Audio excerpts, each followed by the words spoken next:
The Seahawks will be entering the offseason with some major question marks on some key players coming off of injuries. But according to Pete Carroll, two of their top defensive players may actually have a really good chance of being ready for training camp. Dallas Cooper and I will provide the latest on Jamal Adams and Jordyn Brooks in a jam-packed Thursday episode of Locked On Seahawks.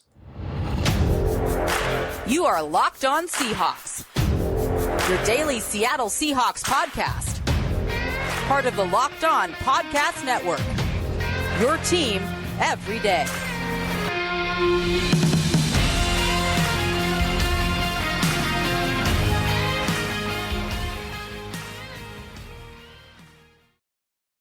Greetings, 12. This is Corbin Smith, host of the Locked On Seahawks podcast, your daily Seahawks podcast, part of the Locked On Podcast Network, your team every day. Glad to be joined for our Thursday episode by my co-host, Dallas Cooper, and a special thanks, as always, to all the 12s out there for making Locked On Seahawks your first listen 5 days a week. A quick reminder on my social media account at Corbin Smith NFL, make sure to check out our latest contest where you get to select the first 4 picks in the Seahawks draft. You have 10 players to choose from in each one of those picks.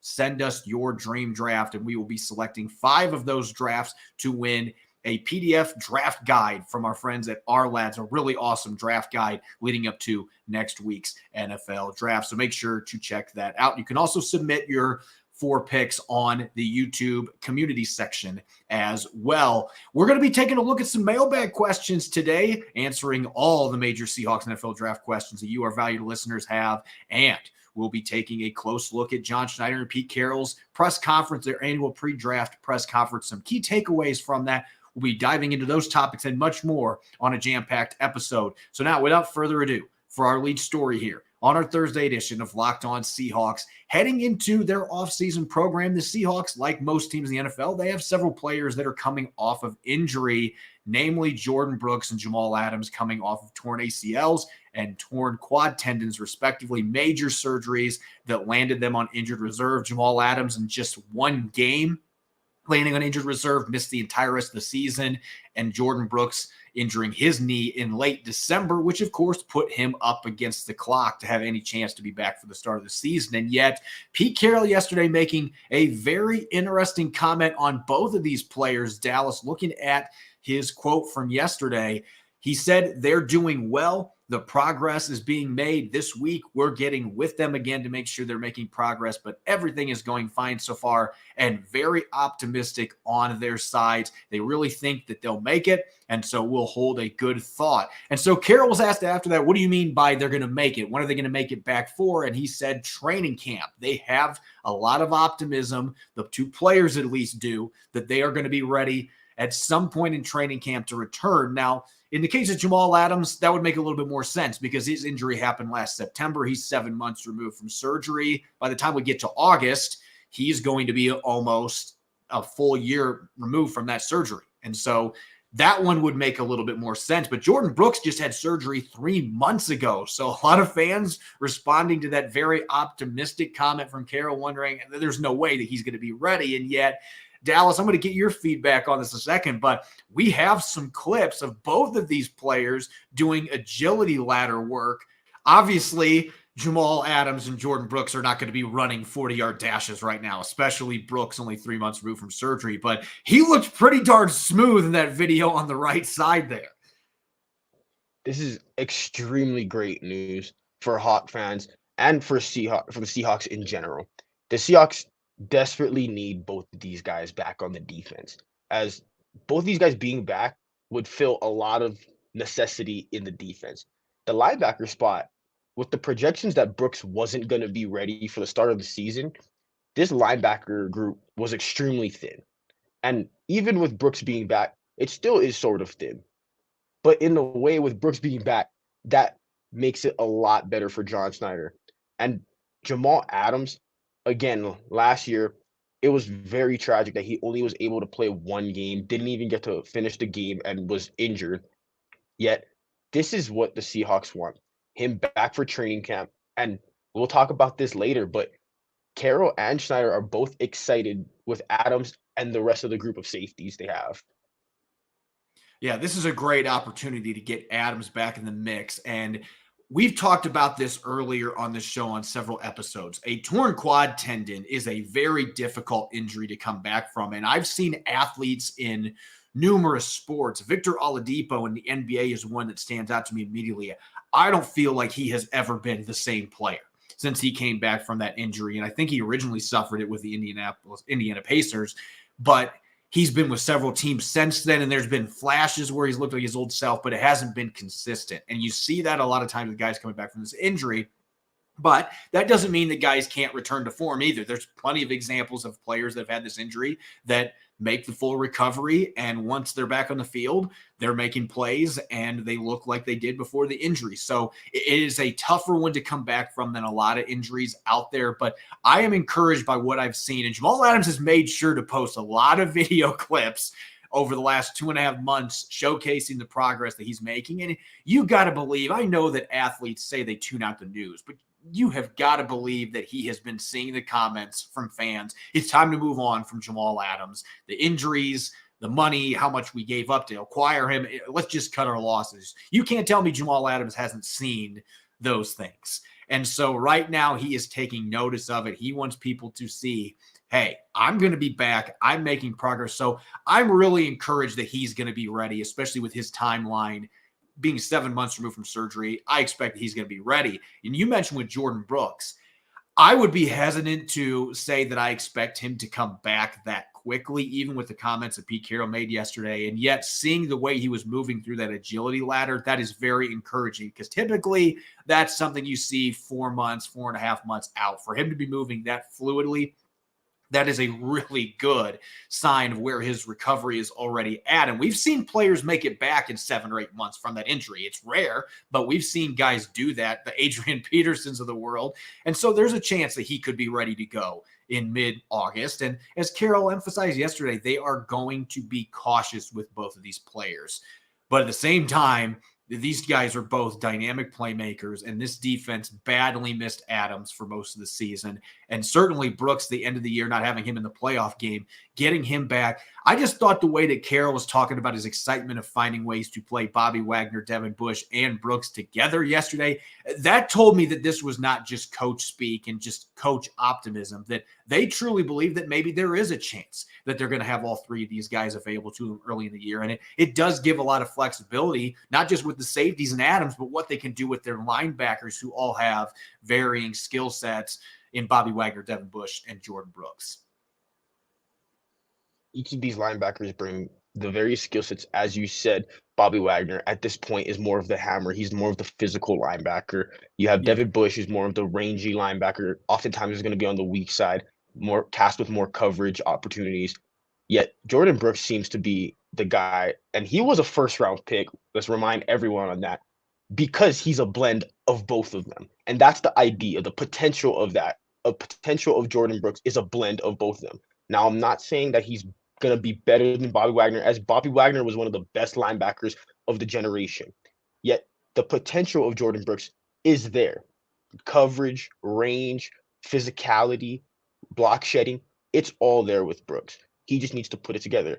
And with the injury, it's going to be tough to see, as you said, it's very quick to be coming back. Yet he might have that Wolverine blood where he can heal extremely quickly. So it might be interesting. So Jordyn Brooks could be ready. And Pete Carroll talked about that during the combine. You know, this guy is just his DNA. He's programmed differently. There's just some guys like that are able to put the work in, and they are able to rehab injuries like this much quicker. And the other thing that we don't know, and I believe that Pete Carroll said there wasn't anything else major there. It's a little different than Brian Monet, who had some other knee damage. But if it was just a clean ACL tear or even a partial tear, we don't know that information as far as details go. But if it was just a clean ACL tear and you didn't have any of those other complications, guys like that can get back a little bit quicker too, typically. So if that's the case, that might be why we're seeing him out there moving the way that he is in those agility ladders. And like you said, maybe he does have Wolverine blood, and Pete Carroll now is Charles Xavier bringing him back to the fold here, middle of his defense. They get him and Bobby Wagner and Devin Bush. Maybe find some ways to mix and match those three with different sub packages. Could be a lot of fun at the linebacker position. Coming up next, we're going to tackle your mailbag questions here on our Thursday episode. Tons of intriguing topics, mostly the draft. No surprise with the draft coming up next week. We'll get to those here in a moment on our Thursday edition of Locked On Seahawks. This episode is brought your way by Built Bar. Something exciting is coming to Built.com on April 22nd. I don't have all the details yet, no insider information, but the excitement is real, and it's something you won't want to miss. If you know how Built Bar works, they have the most incredible protein bars in the world, and they do these amazing flavor drops with unreal flavors such as chocolate brownie, and different flavors like that in limited quantities. So mark your calendars and head to Built.com on Saturday, April 22nd, to be one of the first to discover what all the hype is about. I can't wait to see what this new flavor is. So make sure to use the promo code LOCKEDON15 and you'll get 15% off your order when you purchase this new flavor coming out from Built Bar. Really looking forward to it. You're listening to the Locked On Seahawks podcast, Thursday edition. I'm your host, Corbin Smith. Glad to be joined as always on my Thursday episode by my co-host, Dallas Cooper. And a special thanks to all the 12s out there, as always, for making Locked On Seahawks your first listen 5 days a week. For our everydayers out there, you'll want to be tuning into our Friday episode. Nick and I are going to be participating in our contest that we're running right now online. We're going to be making our picks for our 4 selections for a dream Seahawks draft. That should be a lot of fun. Make sure that you are listening in, and make sure to check out our new Locked On NFL draft newsletter. With the draft coming up next week, Luke Inman is doing a fantastic job putting that together. So check that resource out at lockedonpodcast.com/newsletters to sign up for your free NFL draft newsletter. It's time for our weekly mailbag, Dallas. We got tons of questions from our valued 12s out there. So let's get to it. Our first question coming from Scott Rosenberg tweets, are the Seahawks going to need to open up cap space through cuts, extensions, restructures prior to the draft to accommodate picks, or is there a later date they need to become compliant? So I don't know, Dallas, that the NFL necessarily has a strict date, but coming out of the draft, teams typically want to get that cleaned up. And so that does create some intrigue here, because right now, according to Over the Cap, the Seahawks actually are in the negative still for effective cap space paying their upcoming rookie draft class. With the upcoming rookie draft class, when they come in and after the draft, the Seahawks right now are tallied with 11 picks, I'm pretty sure, in the throughout the 7 rounds. And 10. They have 10. 10 picks. They have 10 picks, 10 picks in the first 7 rounds of the draft. And what this does is it's going to create a lot of roster spots that are going to be available. What's going to be happening is you're going to have to shuffle the bottom of the roster. And there's going to be some cuts, especially at positions where there are a lot of people and seems like there's not going to be a lot of need for those people at the bottom of the roster, especially if they're not providing special teams value. A lot of those guys, they're probably going to be cut to make room for draft picks. Well, we've already seen the Seahawks go out and make some cuts earlier this week to open their offseason program on some players that have been around for a couple of years because they didn't want to have to worry about them getting injured and having to pay them any money. It's just a procedural move that teams sometimes make at the beginning. And right now they only have 52 players on the roster. But even with that, they are in the negative for effective cap space. And so there's going to have to be some other moves that are made here. And the thing that's worth noting here, until the rookies are signed, they're not going to be on your cap. Seattle some wiggle a few weeks to be able to work out some extensions, work out some restructures, trades, whatever they plan to do. But they're going to have to do something. And if they trade down a couple times in the draft, that'll lower their cap hit for a few of their picks a little bit, and that'll help some in that regards. But they're going to have to make a few moves here, especially if they want to add veterans, which with only 52 players on the roster, you don't have a lot of flexibility in terms of, just sitting pat. They're going to have to add some veterans at some point. Maybe that means bringing back Al Woods. But if you want to do that, you got to have money. And right now, the Seattle Seahawks do not. So there's not a firm deadline, but they're going to have to get that taken care of sooner rather than later, because these rookies are going to get signed and then they're going to need to finish building their roster and they need to be cap compliant. So they need to get that taken care of. It's a fairly urgent situation once they get out of the draft. Second question here from Count July Vader tweets, thoughts on Tavion Thomas in the 7th round. And this listener has been asking this question for a few weeks, and we've specifically not been looking at individual players, but the persistence is valued on this show. And so Count July Vader has continued to ask about it. So let's dive into Tavion Thomas a little bit. Obviously, a player that people in the Pacific Northwest are familiar with because Washington's played against Utah frequently. And this is a guy that's had some pretty good production for the Utes heading into this draft. Tavion Thomas is an extremely physical back. And Corbin and I were talking prior to the show about the play style. It's extremely fun watching him. He's extremely physical, gets the fans involved, and you love watching that style. Yet the explosiveness, the agility isn't really there with Tavion Thomas. That's why at this point in the draft, especially for the Seahawks, I think he's probably a priority free agent looked at. In the 7th round, you're typically looking for somebody that's going to provide special teams value as well. And Tavion Thomas is really limited in that regard. So I think they're going to be looking at elsewhere, but he could definitely be a priority free agent if they're looking for that physical styled back. Yeah, he checks off some boxes for the Seahawks because we know Pete Carroll likes running backs that function like hammers, and this guy does that at 230 plus pounds. But they have actually not drafted a running back that's over 230 pounds. People may remember Eddie Lacy, who was signed in free agency, but they typically have not brought in running backs that are that big.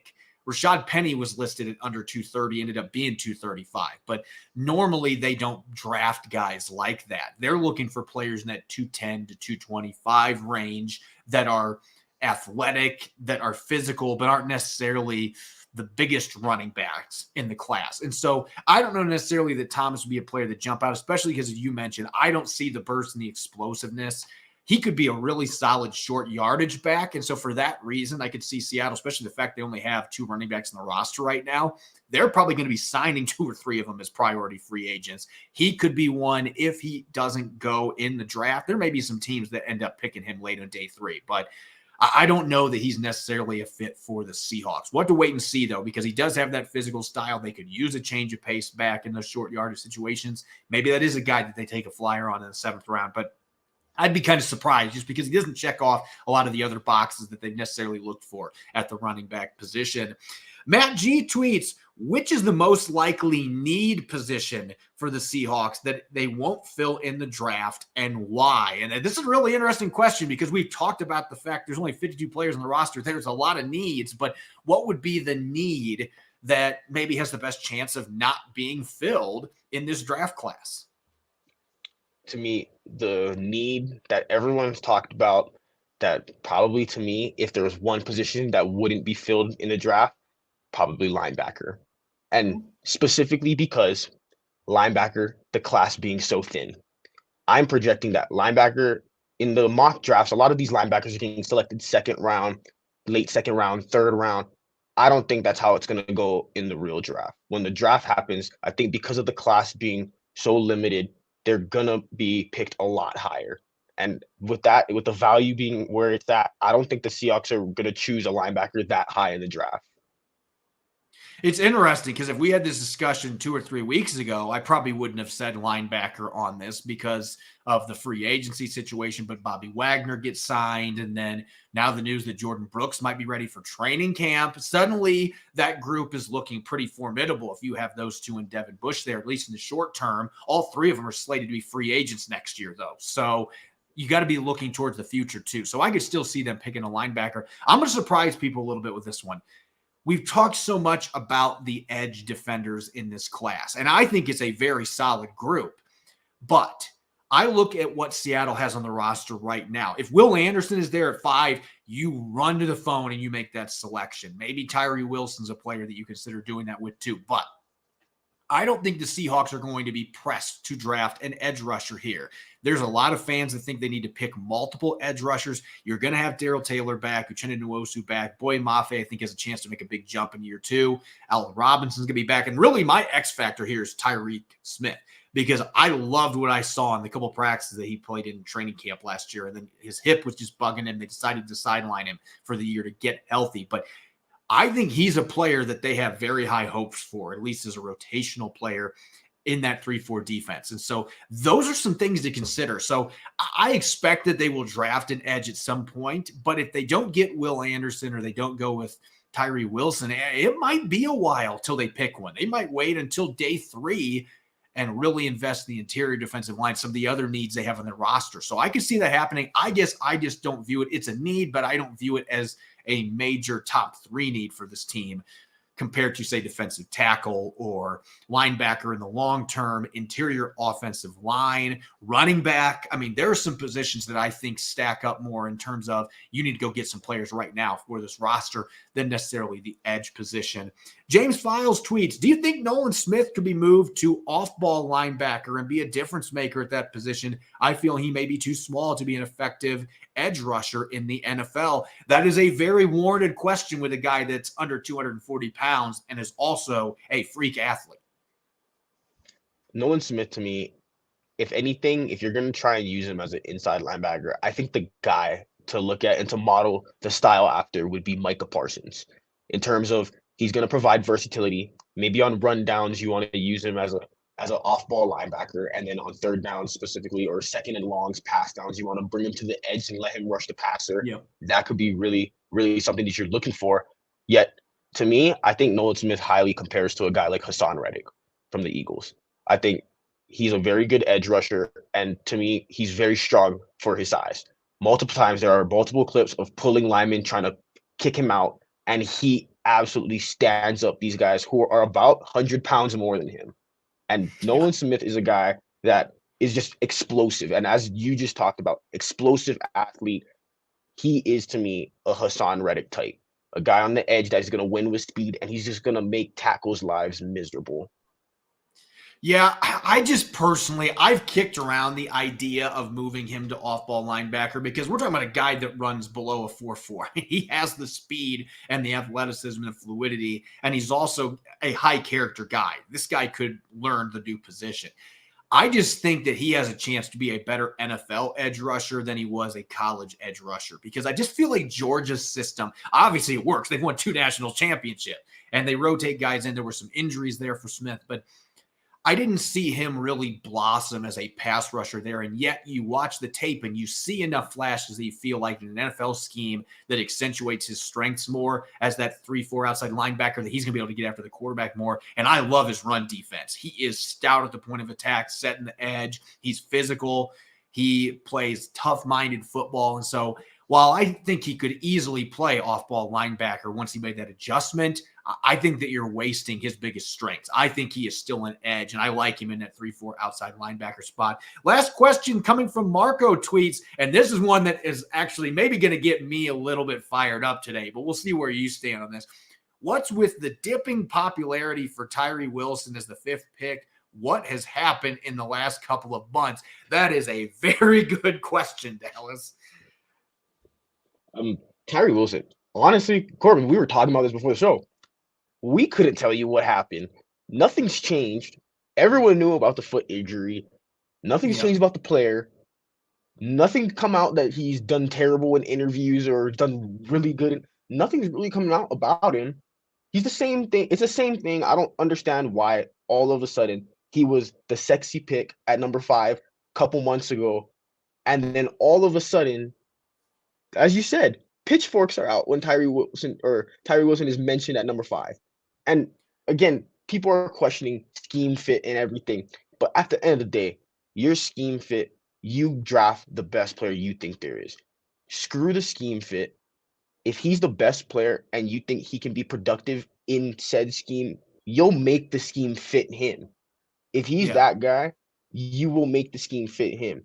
But at the end of the day, I don't get why all of a sudden he's not getting the hype that he once was. This is a 6'6" edge, 285, good enough bend, but he's going to win off of long arm bull rush, 35-inch arms, elite athlete. I don't understand. I don't know what's happened with Tyree Wilson and the hype around him.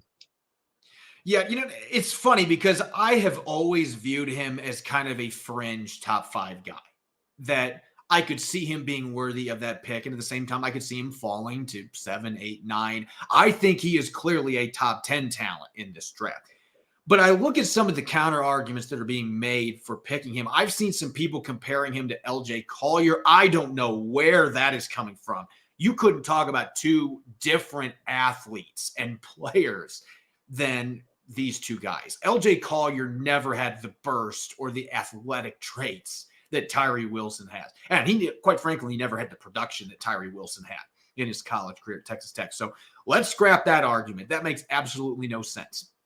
The other things I've seen, the scheme fit, that I think is a legitimate thing to maybe have a pause for concern about a little bit. At the same time, I actually think he might be a dynamite 3-tech in a 3-4 defense if you could add a little bit more weight. And he still could play outside because of the athlete that he is at 6'6". And so I think that there's still some things you can do. And you mentioned it. Pete Carroll has said this before, that he builds around the strengths of his players, not necessarily the other way around with the scheme. And so they would find ways to accentuate his strengths. And so I think it would still be a very good pick at number 5 if that's the guy that you want to go with. I think he's got an incredibly high ceiling too. If you can develop those traits, he could be a Pro Bowl or even all-pro caliber player. So I can see this being more of a roll of the dice because he is a raw player at the same time. I am surprised how this has changed because we knew the foot injury 2 months ago. People knew about that, but he was still a very popular pick there. And I will also throw this out there before we go to our next segment here. The Houston Texans, the latest rumor about them is that they might be considering Tyree Wilson at number 2 overall instead of Will Anderson. And I guess that wouldn't surprise me because we've seen what DeMeco Ryans did as the coordinator with the 49ers and some of the big-bodied rushers that he had there that succeeded. They might look at Wilson as a guy that can come in and do the same things, learning from their coaching staff. And so he might not even be there for the Seattle Seahawks. I would be a little surprised, but at the same time might be a really good scheme fit there at number 2 for the Houston Texans and keep him in the state of Texas. Let's shift gears now. John Schneider and Pete Carroll. We're going to be breaking down some key takeaways from their annual pre-draft press conference. Before we get to that, though, thanks to all the 12s out there, as always, for making Locked On Seahawks your first listen 5 days a week. We greatly appreciate it. And for your second listen, make sure to check out the Locked On NFL Scouting Podcast with the draft dudes, from free agency to the draft, salary cap management, and more. Join NFL experts Kyle Krabs and Joe Marino as they take you through what it's like to build a successful NFL franchise every Monday through Friday. Find Locked On NFL Scouting with the draft dudes wherever you get your podcast and on YouTube. So let's get to these takeaways. As usual, Dallas, there's always a lot of really interesting information if you can dig through the coach speak and the general manager speak. Of course, Pete Carroll and John Schneider, they're not going to tell you who they're picking number 5 overall. They're not going to tell you what their draft board looks like. You're not going to get any information like that. But if you comb through all of that coaching and general manager speak, you can find some really good nuggets. And so we're going to be talking about some takeaways that we got from this press conference yesterday. And I want to start the festivities off here because this links to the biggest elephant in the room, literally and figuratively, in the first 5 to 10 picks in the draft. And that is Jalen Carter. There's so many questions about the off-field issues. But John Schneider made it clear yesterday, and I thought this was an interesting comment, and I think that it makes sense that when you're evaluating character, this is a fluid process year to year. You obviously have to have a line that you're not going to cross, and I think the Seahawks have that. At the same time, they are going to do their due diligence on players that have gotten in trouble, that have done some questionable things off the field. They want to have the chance to meet with them one-on-one. The Seahawks did that with Jalen Carter at the VMAC last week. They've had chances to talk to him a few other times. Obviously, an incredible talent. When you're just looking at football, he is a blue-chip top 3 player in this draft class. You have to consider those character, work ethic concerns, whatever other red flags are out there.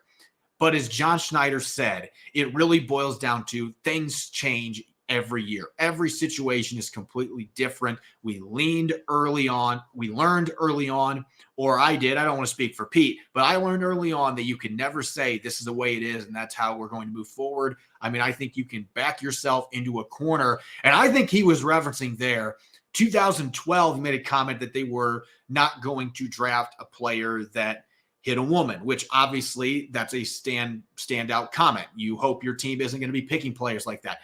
Then 2015, Frank Clark gets picked in the second round and obviously was kicked off Michigan's team for domestic violence allegations at Michigan. So he had to kind of backtrack a little bit there. And they said they did their due diligence in that case. And they looked into it and they felt comfortable making that selection. So what this really tells me is that if things checked out well with those visits, the Seahawks did their due diligence, they feel comfortable with Jalen Carter, they'll be more than happy to draft him. If not, then obviously they'll go a different direction. But this just tells me they are open.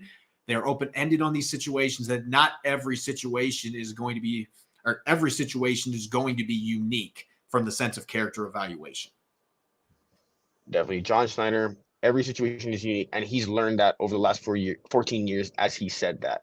But for me, with my thing on the comments for John Schneider and Pete Carroll was not the character talk necessarily, but was the 2022 class and the 2023 class, and they're talking about it. And the 2022 class, he specifically brought up that they got a lot of production because there were a lot of spots available for them. And in this 2023 class, now we're looking at the roster. There's only 52 people on the roster. There's multiple positions of need available. They're going to need guys to do the same thing. And that might be changing how they look at this draft. Projects might not be in the realm for them in the first 4 rounds. They might be looking for guys that can start right away. Yeah, that's a really interesting takeaway from yesterday, because when you look at that draft class last year, they did select players that really went with chalk. They were getting players that fit needs, that checked off the character aspect. A lot of team captains in that group. They wanted mature players that could come in and be ready for what was thrown at them early so they could play. And I don't think they anticipated somebody like Tariq Woolen was going to be in that mix, but he ended up starting every game for them. And they had guys like Abraham Lucas and Charles Cross, Ken Walker III. These were players they were counting on to contribute on day one, and they came in and they did. And so I do think not just the success of that group, but also the fact that they have so many holes in their roster where there are opportunities for guys to play snaps early on and contribute right away for the Seahawks. I do think that that is going to impact their draft. Now, let's shift gears here, because they talked things related to draft strategy, types of players they're looking at, but they've got the number 5 overall pick. And as Schneider said, that makes this an especially exciting time. They haven't had a pick this high throughout their 14 years together, John Schneider and Pete Carroll. So now they get this chance holding a top 5 pick from the Russell Wilson trade. And of course, naturally, a question was asked about potentially trading down. And I want to hammer this point home. John Schneider yesterday said they've been in the periphery when it comes to discussions with teams. They've been kicking around some ideas, talking on the phone with teams, maybe about trading down. With a pick that high, I think it's a little lower odds that they're going to do that, because they want to get a blue chip player. But at the same time, these trades don't just happen during the 10 minutes that a team is on the clock. I want to make sure that I emphasize that. John Schneider's not picking up the phone and calling, the Bears general manager or the Patriots and Bill Belichick. He's not calling them 2 minutes into his time and saying, hey, would you guys maybe have some interest in trading up? These talks happen in the weeks leading up to the draft. You develop those pipelines of communication so that when you get to the draft and you are on the clock in 10 minutes, you can pick up your phone real quick and say, hey, Bill, we talked about this 2 weeks ago. Are you guys still interested in moving up? And then you can quickly come together with a trade package. This stuff doesn't just come up on the fly most of the time. There are rare exceptions, but you've got to have those pipelines of communication. And so they are having those discussions right now. That doesn't mean they're going to trade down, but John Schneider and company are making sure that they are prepared so that when they are in that situation, if they want to move down, if the players they wanted aren't there, and they want to recoup some picks, that they are ready to roll. And as we all know, John Schneider loves to trade down.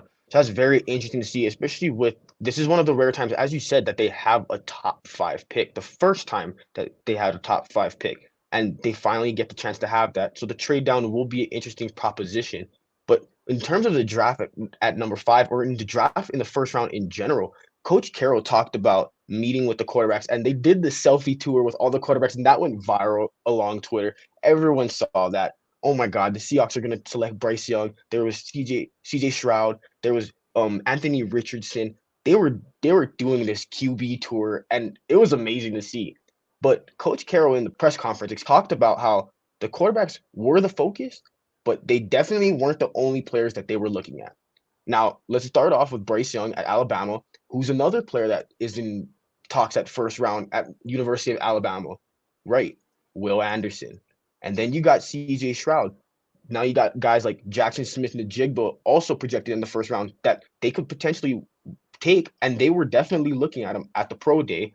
And then you got also Paris Johnson, another tackle, but they have 2 tackles. But again, you're going to do your due diligence on all these prospects. And then Anthony Richardson. And one of the picks that a lot of the Seahawks fans have been really high on is Osiris Torrance. So that's going to be very interesting to see. I wonder if John Schneider them really did take a look at that. Yeah, I do think it's fascinating when we're talking about these top tier programs like the Ohio States of the world, Florida and Alabama. They have more than one NFL ready prospect. They've got a bunch of guys that are going to be going early, particularly when we're looking at Alabama and Ohio State. And the Seahawks have other needs away from a future franchise quarterback. And so certainly they're going to be taking a closer look at some of those other players. You have all your staff, a number of staff members there, a number of front office people. Take advantage of the fact that you have that many people there and look closely at some of these other prospects. At the same time, it does feel like this was also an emphasis. Hey, this was not just for show with the quarterbacks. Like, we legitimately are interested in these players, and we'll consider that if the right guy is there at number 5. And it just opens up so many possibilities. We talked about it on yesterday's show. When you're talking about trading down, you can get a lot more in return when teams trade up to get a franchise quarterback than any other position.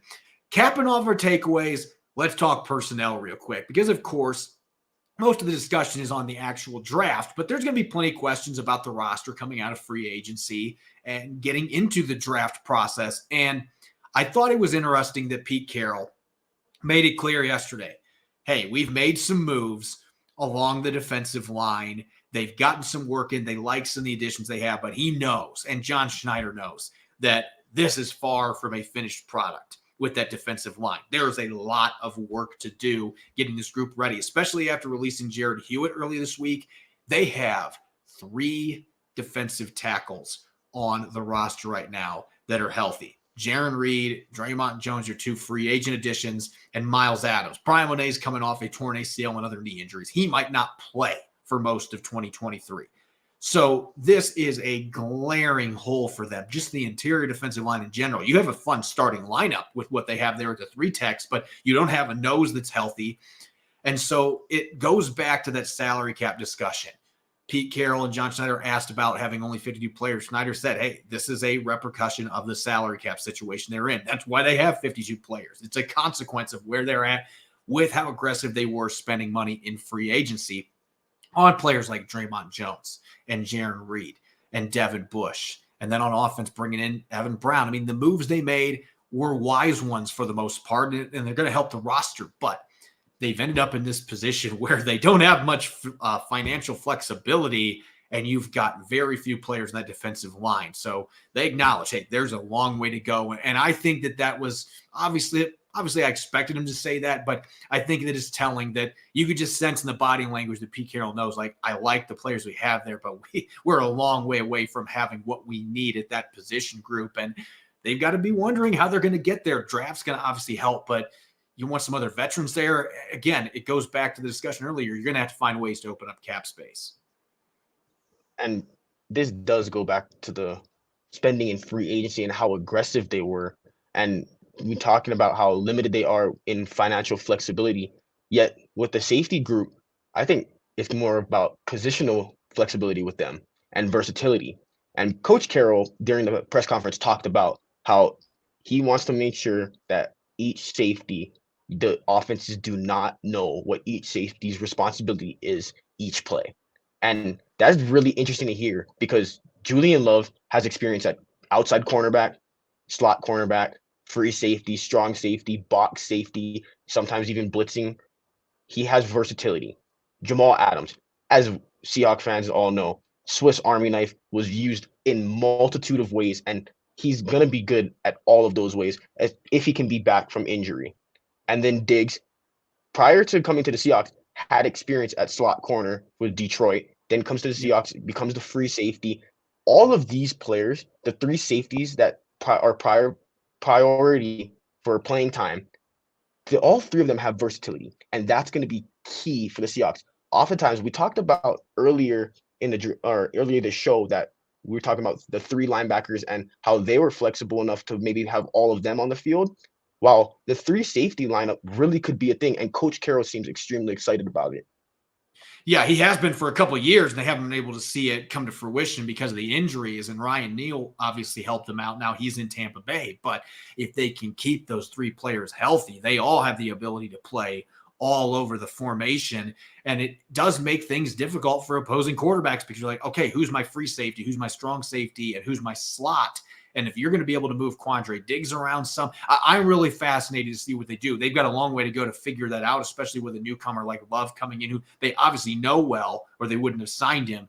But trying to implement a new player into the scheme, it's certainly a fascinating position to watch heading into the offseason program and eventually into training camp. As always, you can follow me on Twitter at Corbin Smith NFL. You can follow Dallas at Dallas C. Cooper. Subscribe and follow Locked On Seahawks on YouTube and other major podcast platforms to ensure you don't miss a single episode. Coming up tomorrow, Nick Lee and I are going to be making our perfect drafts. The first 4 picks will be participating in our own contest and dishing out our selections. Should be a lot of fun. Hope you'll be listening in. Enjoy the rest of your Thursday. Go Hawks.